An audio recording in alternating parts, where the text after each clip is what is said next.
அனைவருக்கும் வணக்கம். இது உங்கள் ருசித்துப்பார் சமையலறை. இன்னைக்கு நம்ம சுவையான பிரெஞ்ச் ஃப்ரைஸ் எளிமையான முறையில் வீட்டிலேயே எப்படி செய்யலாங்கிறத பார்க்கலாம்.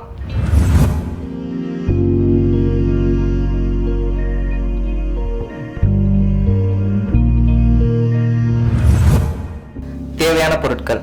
நான் இன்னைக்கு இந்த சைஸ் ஒரு உருளைக்கிழங்கு எடுத்து நல்லா தோலை சீவிட்டு அதில் இந்த மாதிரி சாப்டா நல்லா கொஞ்சம் ஸ்கொயர் ஷேப்பில் நீளமாக வர்ற மாதிரி கட் பண்ணிக்கிங்க. இது இதே சைஸில் தான் இருக்கணும்னு அவசியம் இல்லை, கொஞ்சம் முன்ன பின்ன அட்ஜஸ்ட் பண்ணியிருந்தாலும் பரவாயில்ல. ரெண்டாவது மிளகாத்தூள், பெப்பர் தூள், தேவையான அளவு உப்பு. இப்போ நம்ம எப்படி செய்யுதுங்கிறத பார்க்கலாம். ஃபஸ்ட்டு கொதிக்கிற தண்ணியில் கொஞ்சம் சால்ட் ஆட் பண்ணிக்கிங்க. இப்போ வெட்டி வச்சுருக்க உருளைக்கிழங்க அப்படியே கொதிக்கிற தண்ணியில் போடுங்க. கரெக்டாக ஒரு 2-3 நிமிஷம் உள்ளார கொதிச்சா போதும். ஹாஃப் பாயில்டு ஆகணும். 2-3 நிமிஷம் வெந்தால் போதும், ரொம்ப வேகக்கூடாது. அப்போனா தான் ஃப்ரை பண்ணும்போது மேலே கிறிஸ்பியாகவும் உள்ளார நல்லா ஸ்பாஞ்சாகவும் இருக்கும்.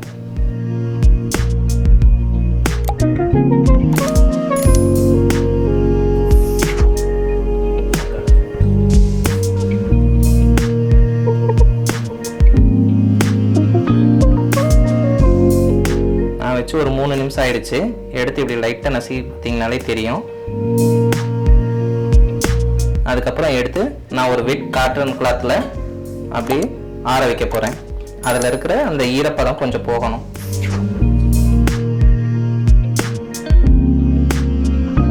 ஃப்ரெஞ்ச் ஃப்ரைஸ் நல்லா இந்த காட்டன் கிளாத்தில் ஆற வைங்க.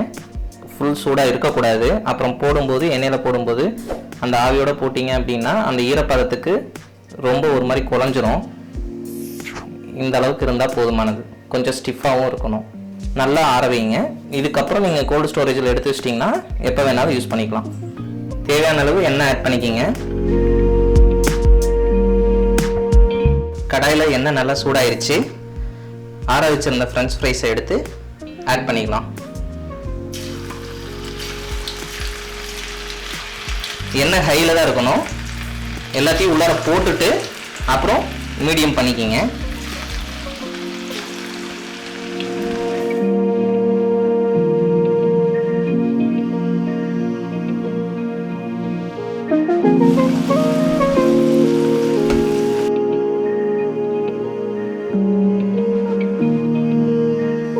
இந்த மாதிரி ப்ரௌனிஸ் ஆகிற வரைக்கும், கோல்டன் ப்ரௌனிஸ் ஆகிற வரைக்கும் விட்டுருங்க. நான் ஒரு பாத்திரத்தில் டிஷ்யூ ஷீட் வச்சுருக்கேன். ஏன்னா அந்த எண்ணெயை அப்சர்வ் பண்ணிச்சுன்னா அந்த கிறிஸ்பினஸ் வரும். அதுக்காக இப்போ ரெடி ஆயிடுச்சு, எடுத்துடலாம்.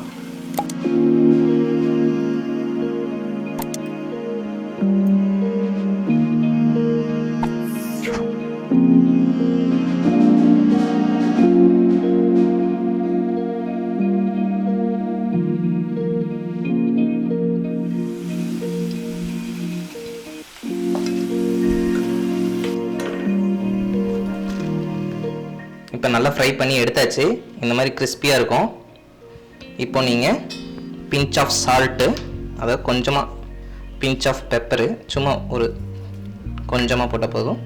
அதே மாதிரி மிளகாத்தூள் காரத்துக்கு இப்படி டாஸ் பண்ணிக்கிங்க.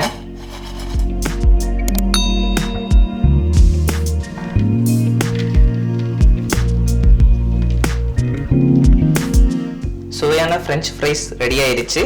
வாங்க ருசிச்சு பார்க்கலாம்.